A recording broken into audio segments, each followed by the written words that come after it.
দেখুন, তৃণমূল ভাঙবে নাকি মচকাবে নাকি ওই নাগপুর থেকে আসা গরুগুলো এসে এই রাজ্যের মাটিতে ঘাস ফুলকে চিবিয়ে খেয়ে ফেলবে, সেসব তৃণমূল আর বিজেপির আভ্যন্তরীণ বিষয়। কিন্তু এটা আমরা পরিষ্কার বুঝতে পারছি যে 60 লাখ ভোটারকে বাইরে রেখে ভোট করানোর একটা ষড়যন্ত্র এই রাজ্যের দিদিমণি আর ওখানে দিল্লিতে বসে থাকা দাদা ভাইয়ের চুক্তি হয়েছিল।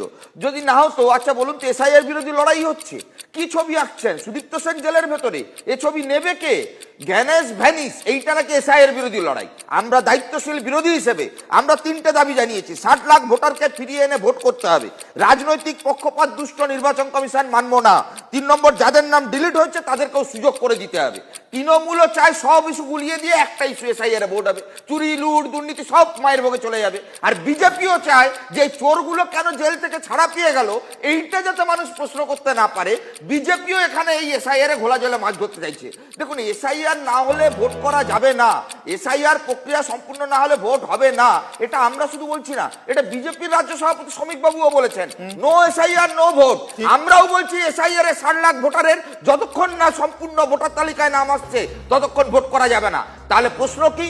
তাহলে কি এই রাজ্যে কোথাও কন্ট্রাক্ট হয়েছে? এই অরাজক পরিস্থিতির মধ্য দিয়ে রাষ্ট্রপতি শাসনের দিকে বিজেপিকে পেছনের দরজায় দিয়ে এ রাজ্যে ক্ষমতায় আনার জন্য লিজ নিয়েছেন মমতা বন্দ্যোপাধ্যায়। আমরা বলছি এই বৃহত্তর ষড়যন্ত্রের বিরুদ্ধেও প্রতিবাদ থাকবে।